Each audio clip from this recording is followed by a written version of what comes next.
중국으로의 한인 이주에 대해서 살펴보고 있습니다.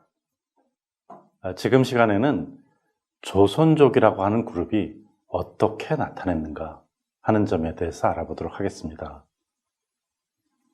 1945년 일본이 패망하고 한국은 분단이 됐습니다. 마찬가지로 중국에서는 국공내전이 일어났습니다. 그리고 국공내전의 가장 중심에는 만주 지역이 있었고 그 만주 지역에는 거의 대부분의 한인들이 거주하고 있는 지역이었습니다. 그러다 보니까 이 만주 지역에 있는 한인들을 어떻게 할 것인가 하는 문제는 중국뿐만 아니라 새롭게 만들어지는 북한에게도 굉장히 중요한 문제였습니다. 물론 만주 지역 한인들에게도 자신들의 문제이기에 가장 중요했다고 할 수 있겠습니다. 중국은 토지개혁을 통해서 그리고 군대에 편입시켜서 많은 만주 한인들을 국공내전에 동원했습니다. 그 결과 6천 명이 넘는 만주 한인들이 사망을 했습니다. 이것에 대해서 북한은 이 만주 한인들은 우리 국민이고 중국 군대에 파견한 것도 중국 공산당의 요청에 의해서 우리가 파견한 것이다 라는 얘기를 했습니다. 결국은 만주 지역의 한인들에 대해서 어느 곳으로 편입되느냐 하는 문제가 중국 공산당과 그리고 북한과 마찰을 빚는 요소라고 할 수가 있겠습니다. 이 문제를 해결하고자 중국 공산당은 연변지위에 대한 토론회라는 것을 개최하게 됩니다. 물론 중국 공산당이 조직한 토론회였기 때문에 중국 공산당의 입장이 반영된 것입니다. 1948년 12월에 열려서 1949년 1월까지 이루어졌습니다. 그래서 여기에서는 당시 만주 지역에 있던 한인들의 생각이 그대로 나타납니다. 여기에 나온 내용은 뭐냐면은 국공내전에서 이렇게 한인들이 많은 기여를 했다. 그러니까 우리는 이 땅에 살 권리가 분명히 있는 사람들이다. 이런 내용을 얘기합니다. 또한 해방 전에 중국 공산당이 약속했던 사항을 지켜라. 이렇게 얘기를 합니다. 그 약속은 뭐냐면은 중국 공산당이 간도 지역은 한인들이 살고 있는 지역이고 한인들이 개척한 지역이고 주민의 95% 이상이 한인이니 이 지역은 만약에 해방이 되면 한국 영토, 조선 영토로 편입시키도록 하겠다. 이렇게 약속을 했습니다. 그러니까 그 약속을 지키라고 한 것이죠. 이러한 영토에 대한 생각은 1909년도에 일본과 청나라 사이에 이루어진 간도 협약에 의해서 간도를 중국 땅이 되게 했던 것을 다시 한번 생각하게 하는 것인데요. 이 조선인들은 이것을 잊지 않고 문제를 제기했다 하는 것입니다. 그렇지만은 이것은 받아들여지지 않았습니다. 왜 그러냐면은 중국은 국제법적으로 압록강과 두만강을 경계로 해서 이 만주 지역이 중국의 영토라고 생각을 하고 있었던 것이고 거기에 행정적으로도 장악을 하고 있었기 때문입니다. 이러한 속에서 이 거주하는 한인들에 대해서 어떻게 할 것이냐는 문제가 제대로 해결될 수가 없었던 것이라고 할 수가 있겠습니다. 그 결과는 만주 지역에서 국공내전에 동원돼서 갔었던 조선인들, 이 조선인들이 북한 군대로 편입이 되게 됩니다.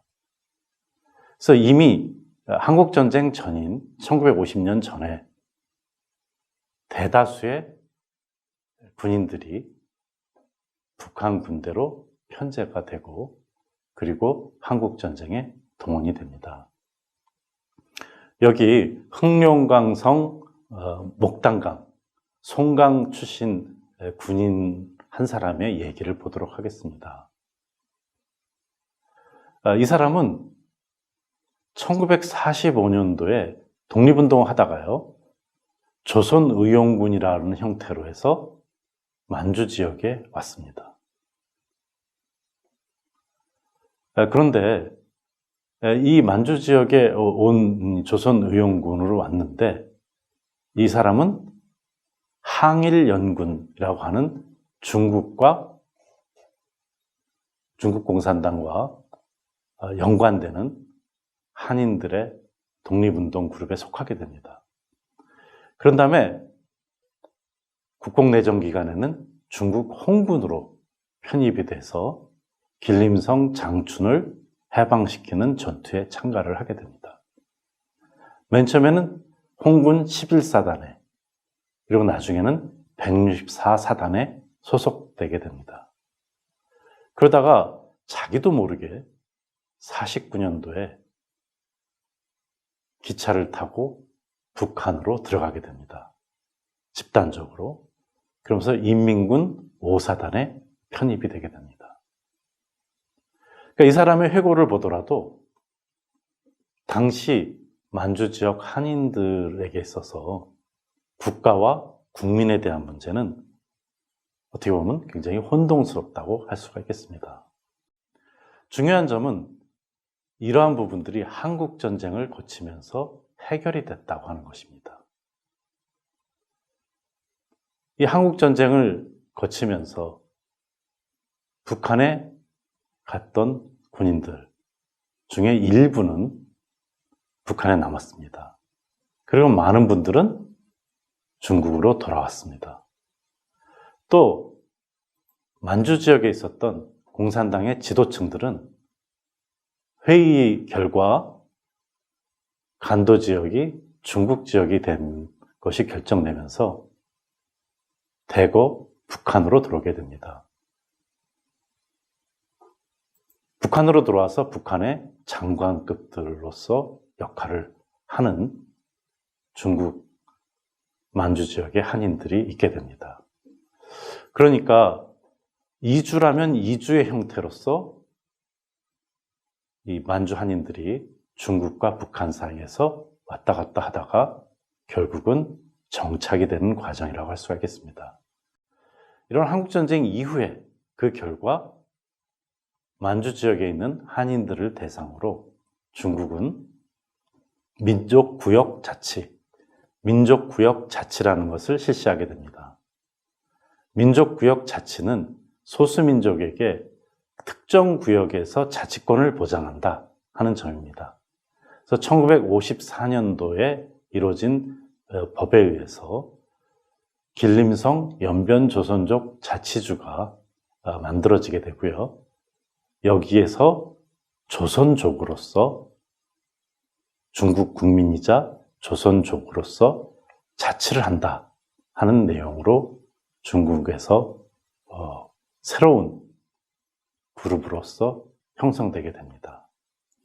그러니까 중국의 하나의 소수민족으로서 그리고 구역자치의 일환으로서 중국 국민으로서 새로운 삶을 시작하게 된다고 할 수가 있겠습니다.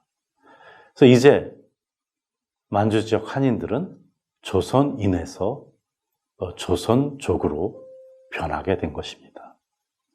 이렇게 변한 조선족들에게는 중국은 구역자치뿐만 아니라 여러 가지 행정적인 조치를 통해서 중국 국민화를 시키게 되고 또 정치운동을 통해서 이들을 중국 국민화를 가속화시키게 됩니다. 대표적인 두 개의 정치운동이 반우파 운동과 문화혁명입니다. 이 반우파 운동을 통해서는 소수민족들의 민족주의를 약화시키고자 했습니다. 그러니까 한국어를 쓰는 것, 그리고 당시까지는 한반도에 대한 역사, 북한의 교과서 이것을 가지고 공부를 했습니다. 그러한 부분들이 우파라고 해서 배척이 됐고 그 결과 중국화를 강화시켰습니다. 1960년대, 66년부터 이루어진 문화혁명에 의해서는 한반도의 정체성을 가지고 있는 부분에 대해서 부정하도록 요구하는 정치운동을 했고 그 결과 많은 수의 사람들이 죽거나 불구가 됐습니다. 그러니까 한인으로서의 정체성이 강조되는 사람들에 대해서는 중국화에 반대한다는 것이 되기 때문에 심각한 정치적인 위협을 가한 것이라고 할 수가 있겠습니다. 그래서 조선인에서 이제 조선족으로 중국 한인들이 변모한 것이라고 할 수가 있겠습니다.